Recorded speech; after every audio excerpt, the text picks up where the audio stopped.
Good morning, everyone. We're going to start our service by singing Sanctuary. Please join me in singing at home.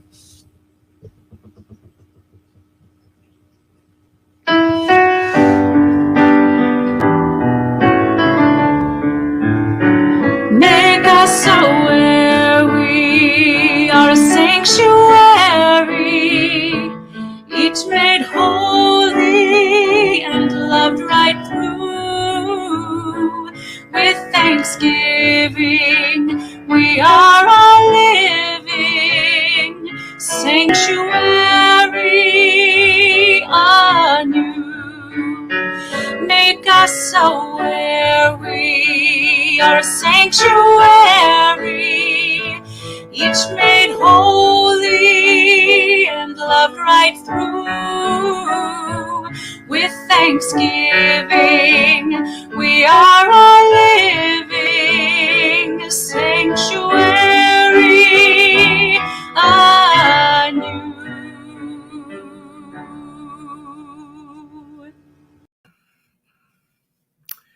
Hello, everyone. Welcome to Westside Unitarian Universalist Congregation. I'm still Steve Sherrick, and it's my great joy to be gathering with you on this day, featuring three of our beloved community members, Henry Bennett, Tracy Burrows, and Leilani Davenberry.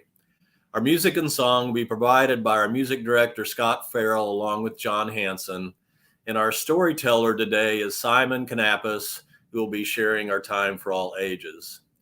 Jill Jackson and Larry Brennan are our cyber knights, pushing all the right buttons so all the thingadoohickeys happen that bring us together virtually. And for the gifts of all these folks, we are so grateful, and it is such a blessing to be able to worship together and be with all of you here today. If you're with us for the first time or the first time in a while, we are so glad to have you with us today, to share in this time, to make space in your life, to attend to your heart and your spirit, to come together in this community. Please visit our website and fill out the Getting to Know You welcome form so that we can send you our weekly electronic newsletter, the Westside Week, which is full of information about upcoming worship services and other virtual activities. We hope that you'll join us after the service for conversation and community in one of our 2 coffee hours, catching up with everyone and seeing warm faces on this August day. We gather today from many locations as we take a moment to particularly acknowledge our congregation resides on the traditional territory of the Duwamish people. In this acknowledgement, we recognize the Duwamish heritage imbued in the mountains, valleys, waterways, and shorelines that surround us all.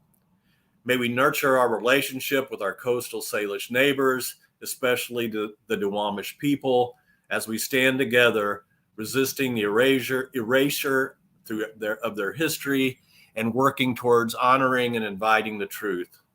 Let us take a moment to offer humble respect for this place and its peoples and renew our commitments to the work of authentic reconciliation. Whoever you are, wherever you come from, whatever the color of your skin, whoever and however you love, however your body moves and your brain works, however you identify, you are welcome in this faith community. Our Unitarian Universalist tradition has no test of faith, no creed or oath to swear. We have instead the promises we make to one another, commitments we make to healing a hurting world within and beyond our walls. Our opening words this morning come from William Sinkford, Only Begun. Spirit of life and love, dear God of all nations, there is so much work to do. We have only begun to imagine justice and mercy. Help us to hold fast to our vision of what can be. May we see hope in our history and find the courage and the voice to work for that constant rebirth of freedom and justice. That is our dream. Amen. In each week's service, we light the chalice of our shared Unitarian Universalist faith, It is the symbol of our loving community, a beacon for our call to compassion and to action. During the summer months, we join Reverend Christopher in spirit as he lights the chalice and leads the congregational affirmation.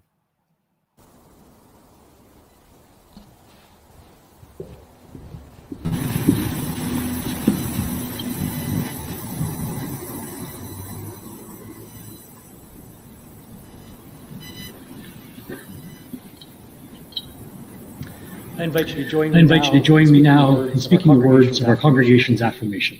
Love is the doctrine of this congregation. The quest for truth is our sacrament, and service is our prayer. To dwell together in peace, to seek knowledge and freedom, to serve humanity in fellowship. Thus do we covenant with one another.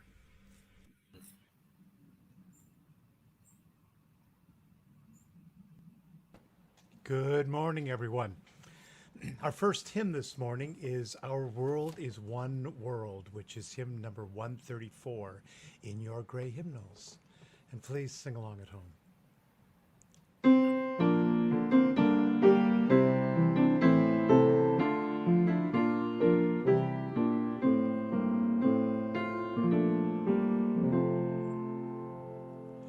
Our world is one world. What touches one affects us all. The seas that wash us round about, the clouds that cover us, the rains that fall. Our world is one world. The thoughts we think affect us all. The way we build our attitudes, with love or hate we make a bridge or wall. Our world is one world. Its ways of wealth affect us all. The way we spend, the way we share, who are the rich or poor, who stand or fall. Our world is one world, just like a ship that bears us all, where fear and greed make many holes, but where our hearts can hear a different call.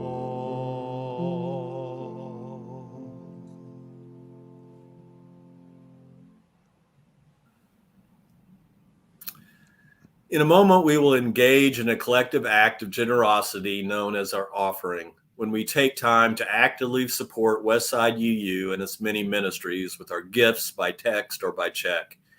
Each month, we choose a community organization to share 1/3 of our undesignated offering gifts, that is, those donations not designated as your pledge contributions. For the month of August, our community given recipient is DRUM. DRUM, which stands for Diverse Revolutionary Unitarian Universalist Multicultural Ministries, is a Unitarian Universalist people of color ministry and anti-racist collective, bringing lay and religious professionals together to overcome racism through resistance and transformation through our multicultural experiences. We developed from several older ministries, namely the African American UU Ministries and Jubilee World Anti-Racism Change Trainings. You can give by text by sending a message with the $ and the amount you want to give to 616-404-4171. If you need to update your payment information, text EDIT to that same number. Please enjoy this gift of music sung by Carlos Barros and Fuente de Amor. You're invited to sing along at home.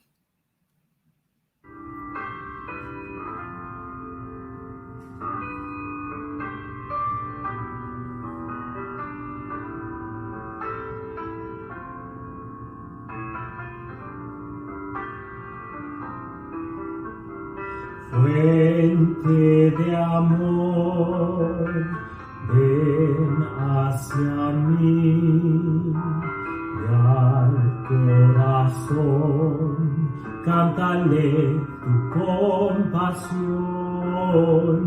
Sopla al volar, sube en la mar hasta moldear la justicia de la vida. Arraigame, libérame, fuente de amor, ven a mí, ven a mí. Spirit of life, come unto me.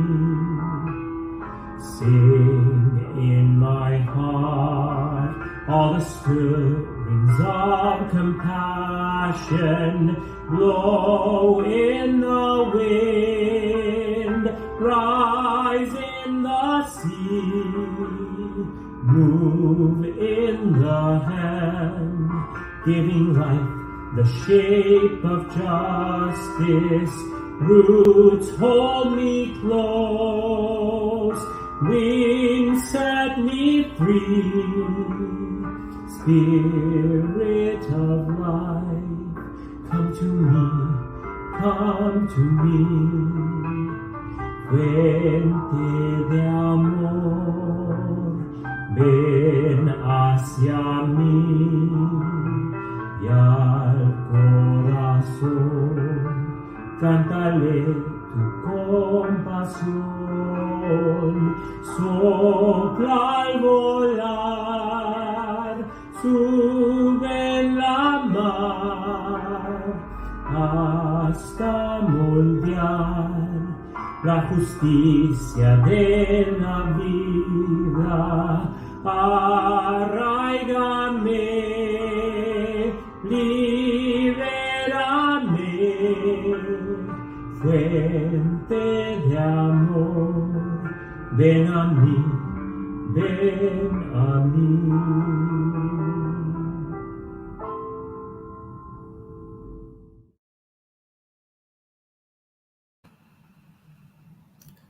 Thank you to everyone for giving as you are able to support Westside and Drum.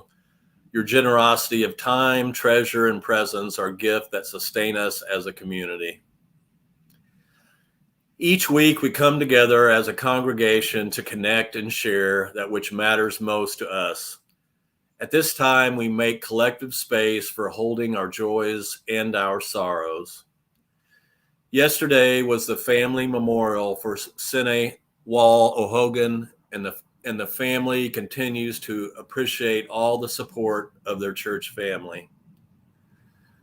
We've had multiple community members who have had surgeries this past week, and we keep them in our heart as they wrestle with new challenges that may affect their mobility in the coming years. Let us now, in a moment of silence, followed by music, hold in the tender vessel of our loving care all the joys and sorrows, both known and unknown, of our beloved community.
Good morning. My name is Tracy Burrows.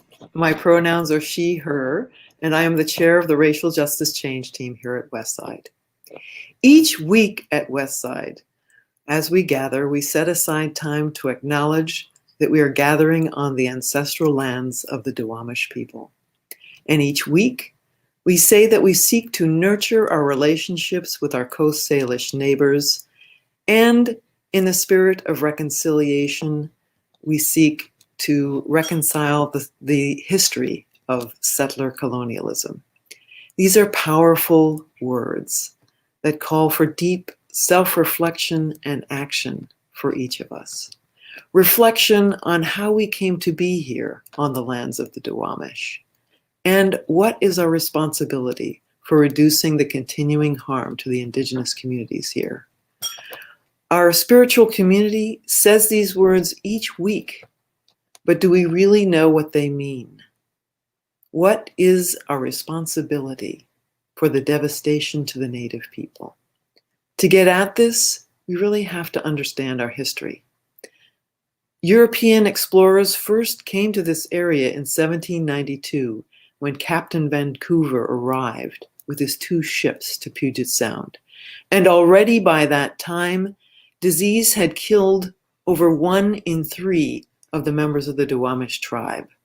Captain Vancouver's expedition were shocked by what they found. They found whole standing villages abandoned recently, and they found the Native people that they encountered were most terribly pitted by pockmarks, the pockmarks of the smallpox disease. This outbreak, dating from the 1770s, was the first of several waves of epidemics that by 1851, when the Arthur Denny Party landed here in West Seattle on our beach of Alki, there were only 9,000 surviving Native people left in all of Western Washington. Over 75% of the Native population had been wiped out. The prevailing sentiment at the time was that this was God's will, this disease that struck due to the filth of the Native people. So cultural hubris, racism, religion, greed, and disease paved the way for the colonization of the Duwamish lands by peoples of European descent. And this legacy calls for reconciliation. That the Coast Salish people survived it all is really nothing short of miraculous. They survived the catastrophic loss of family members, of leaders, and of deep cultural knowledge. The native land acknowledgement that we typically say says that we are on the unceded lands of the Duwamish people. Well, how are these lands unceded? We may know that in 1855, Isaac Stevens, the governor of the Washington Territory, presented the Point Elliott Treaty to the Native people of the northern Puget Sound. By this time, the Puget Sound people were desperate. They were weakened by disease. They well understood the fates of the eastern tribes who had tried to stave off the invasion of the white people. They knew it was useless to refuse to deal with the United States government. White settlers were already moving onto the land, subdividing it, commodifying it. These were notions that were outside of the cultural values of the Coast Salish people. And in the end, the Upper Puget Sound tribes, who had for centuries lived comfortably on this land through its stewardship, they were forced to sign away most of their land and control of their lives. None of the Duwamish homelands were reserved by the Point Elliott Treaty. In 1865, when the United States government proposed that there be a reservation for the Duwamish tribe in the area which is now called Renton, every single white European resident of King County signed a petition opposing the reservation. And in their letter to Congress, the European American immigrants protested that, quote, such a reservation would be a great injustice, claiming that the proposed reservation would, quote, be of little value to the Indians. The European Americans' protest petition blocked any reservation that would be established for the Duwamish. And that action is really what brings us here today in our present condition. The Duwamish were forced to move out of their traditional homelands to reservations to the north, to the south, and on the Kitsap Peninsula.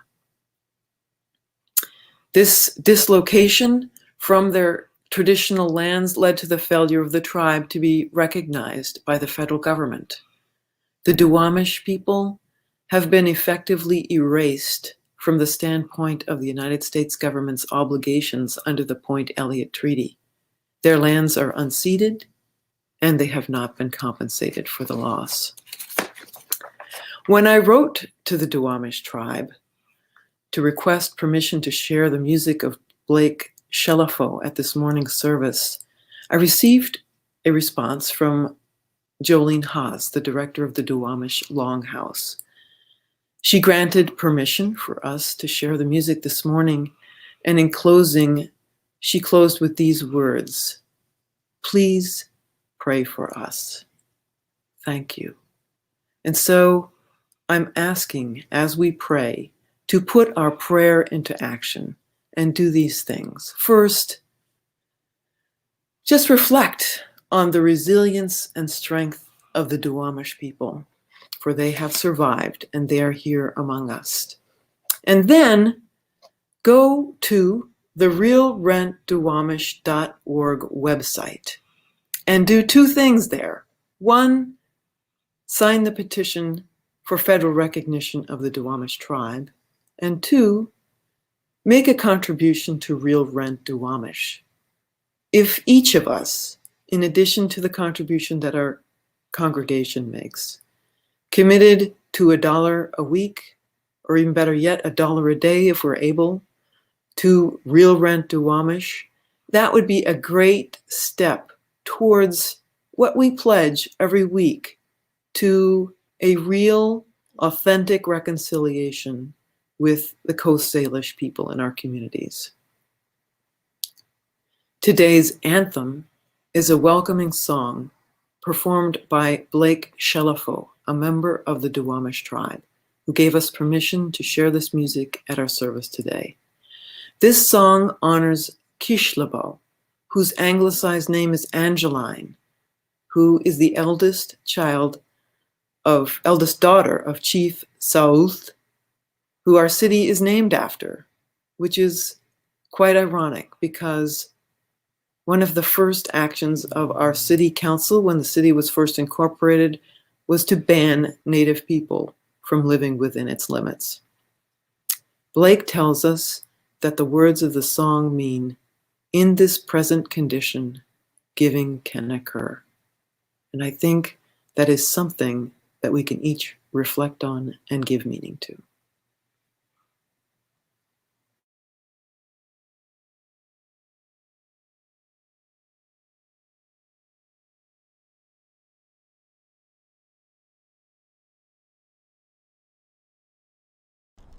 Tual Golapu Tirishid, Quadako Teedstud, Blake Shelifo Teedstud, Duf Duaf Shush, Asasho Cheratasiaf. Towards all you people, friends and relatives, my name is Blake Shelifo. I'm Duwamish and I live here in Seattle. Today I'm sharing some songs in honor of Kishlabu. And this is to honor not just her, but the springtime, the representation that she gave to us as a mother, and to uplift her in that way. This first song is, the words of this song are Dagwi Tihash Tu Boots, Twal Tods O Opshi, and the words translate to in this present condition, giving can occur.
And now, Henry Bennett and Leilani Davenberry will share their reflections on Indigenous land sovereignty.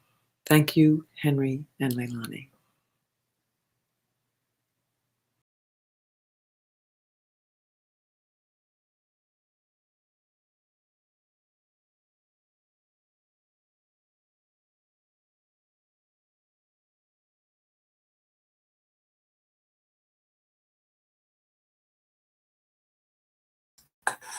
The United States. Hello, my name is Henry Bennett. My pronouns are he, him. I'm a white cisgender male. And right now I'm living in Port Townsend, the original land of the S'Klallam and Chimicum people. The United States, historically and presently, is a settler colonial project. Settler colonialism is unique in that when white colonizers landed on the shores of Turtle Island, they didn't have plans to go back to Europe. They saw the land as rightfully theirs, used violence to remove indigenous people, even though they had been living there for thousands of years. And on that stolen land, white European colonizers stole Africans, enslaved them, legalized their status as property, and forced them through brutal violence to work the land, all in the name of creating profit for white people. That is the legacy of the United States today. Our relationship to the land mirrors that. We understand the land is conquered and divided for ownership of individuals. We change the land to fit our needs for industry without any sort of look at the consequences for what might happen in the future. But the land is more than a tool for making profit. I learned from Latinx and indigenous farm workers in Whatcom County, where the Nooksack and Lummi tribes have lived for time immemorial, that the land is the stage for everything we do. We build our communities, we nurture ourselves, we form our political identities, we say hi to our neighbors on the land. It's inseparable from what we call ourselves. The movement for land sovereignty makes a salient truth clear about the status quo of our nation. On this land, not everyone has the privilege to practice self-determinization. That is a privilege that has been continually denied to Indigenous, Black, and all communities of color. And that needs to be redressed. Reparations and land back people, that's all it ever was. And it is up to us as individuals to get educated and follow the leaders in the movement who are making strides to break that status quo.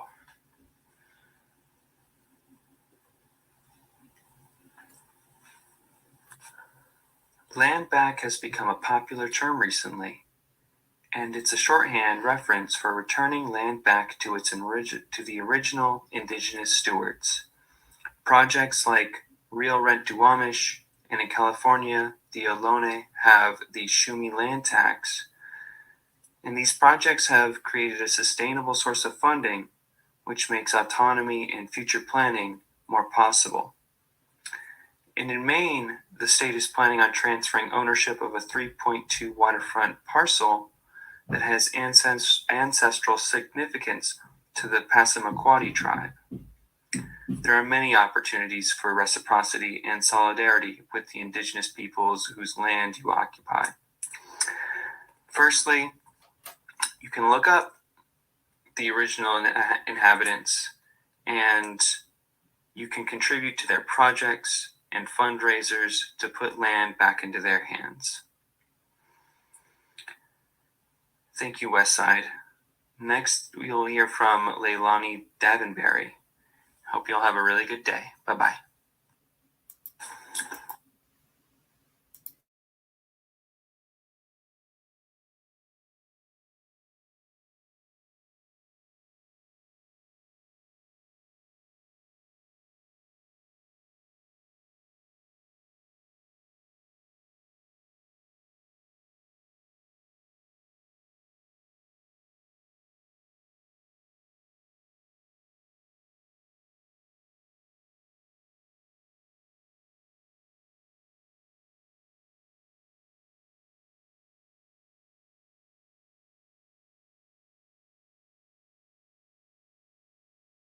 what they didn't know, that they were loving and I've lit 2 candles, a candle in gratitude for the land and the Duwamish people,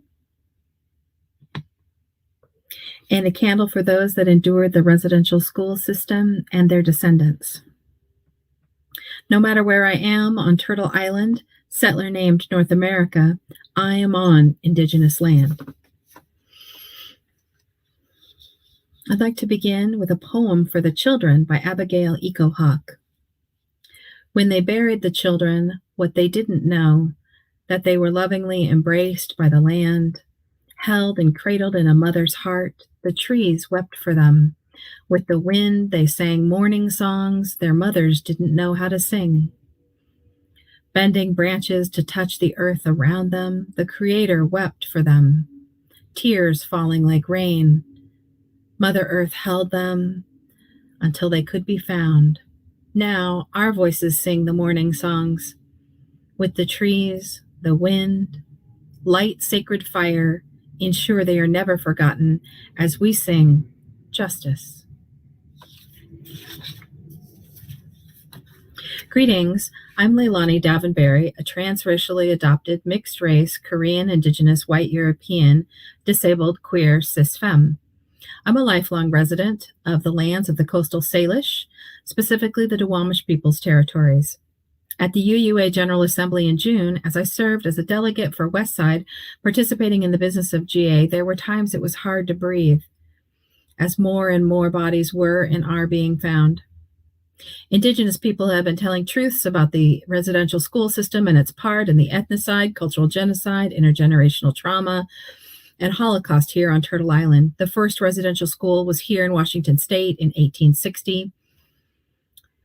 Early residential schools had a 40 to 60% death rate, and by the time of their closing in the 1990s, the death rate was 1 in 25. The effects of this are ongoing and not simply something in the past. What is new is non-natives becoming aware of the extent of the deaths.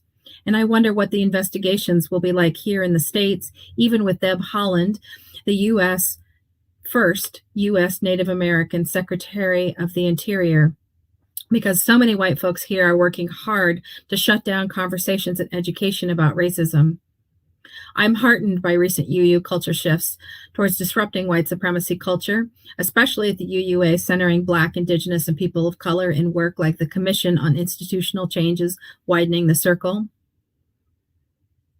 I've noted many UU services now begin with a land acknowledgement, and I appreciate land acknowledgements at virtual meetings, gatherings, performances, concerts, breakout rooms, classes, in bios and introductions, after your name on Zoom, social media about you sections, concerts, on buildings, on churches, festivals, protest rallies, and more. And land acknowledgement of traditional and rightful Indigenous stewardship is not enough.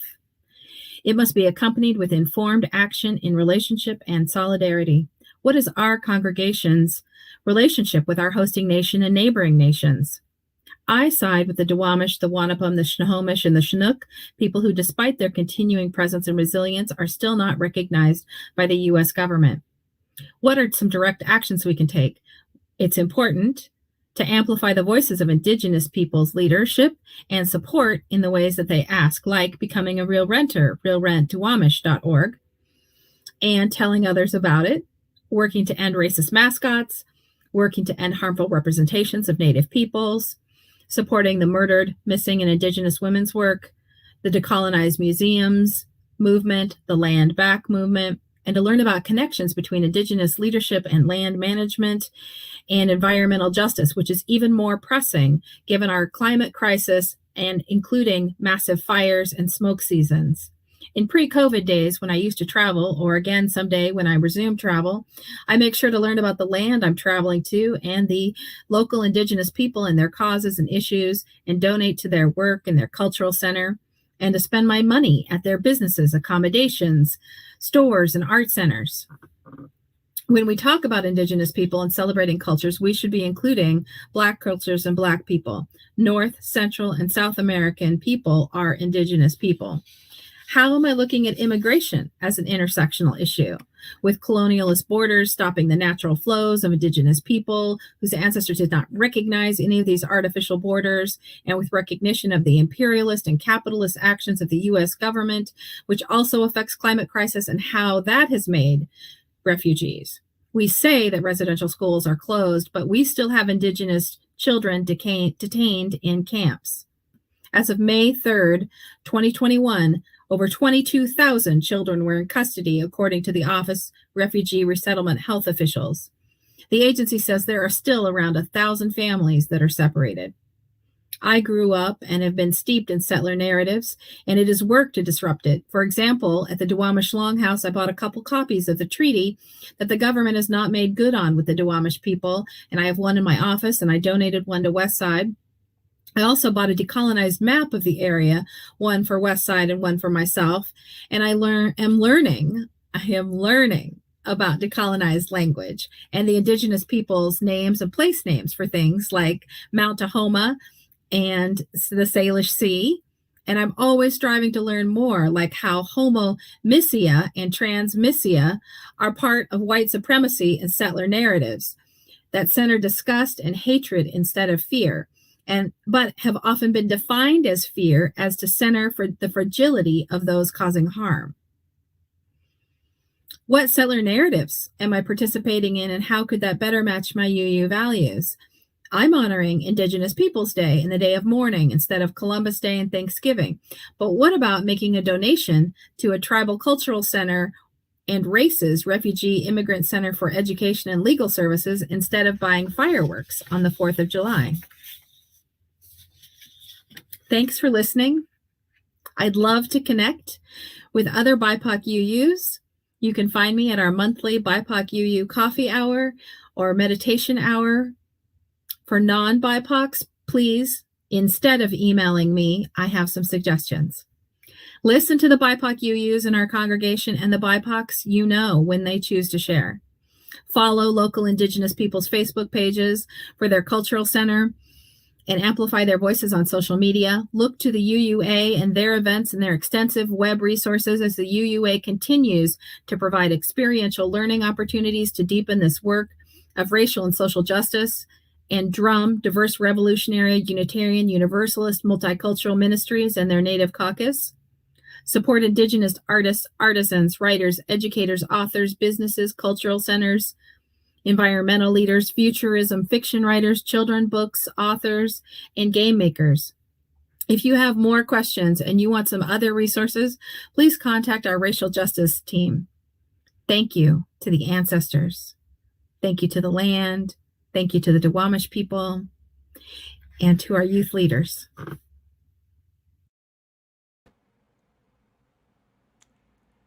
And thank you to both Leilani and Henry for that beautiful, contributions. I was enlightened, and hopefully the same thing happened with other people. Our closing hymn this morning is hymn number 318, We Would Be One.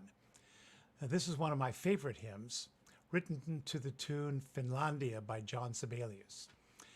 The author of the lyrics for this version of the song is Samuel Anthony Wright, a biologist and minister emeritus of the Marin Fellowship of Unitarians in San Rafael, California.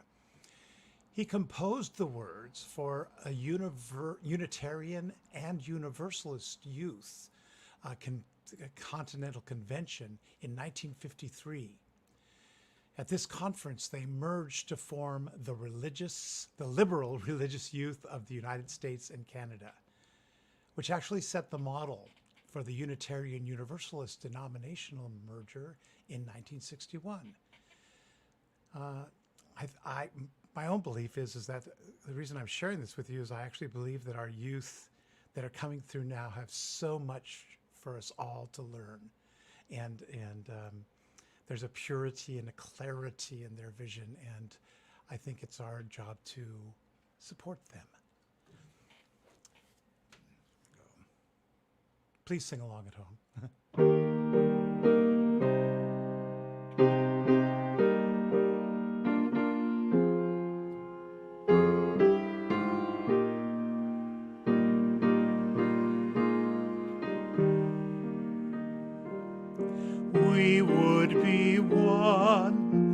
as now we join in singing our hymn of love to pledge ourselves anew to that high cause of greater understanding of who we are and what in us is true. We would be one in living for each other to show to all a new community. We would be one in building for tomorrow a nobler world than we have known today. We would be one in searching for that meaning which binds our hearts and points us on our way. As one we pledge ourselves to greater service, with love and justice strive to make us free.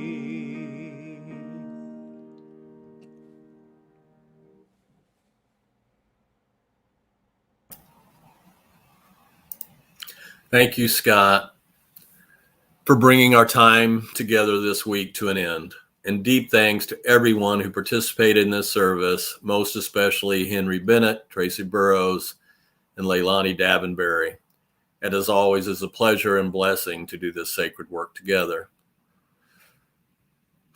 And I want to say that I went into rent and paid some rent to the Duwamish in one of our breaks, and I did it on a monthly basis. And I, all that was said, please act and take some of the suggestions that Leilani and gave, and let's actually do something, please. Members, do make sure and look at your Westside Week, which you have received on Friday, for details about all the goings on that help connect us and gives us an opportunity to grow as a community. Including today after the service, you have a couple choices for the coffee hour, including our regular meet and greet.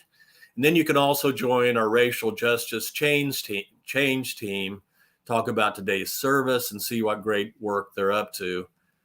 You can also find details about our upcoming and gathering picnic on September 11th, and also information on next Saturday, where we're going to be spiffing up our beloved church, doing lots of things to get ready for that picnic. And remember to check out all the interesting ongoing opportunities for connection, which include a BIPOC meditation hour, women's and men's groups, and so much more. Next Sunday's service, please join the UU Ministry for the Earth and the Reverend Yadani Helu, who will be exploring questions about pathways to personal, social, and ecological healing and regeneration. And now, Reverend Christopher will release our flame. Bye.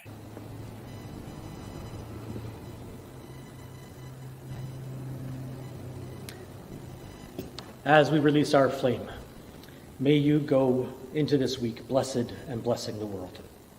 We hold you in our love as you go.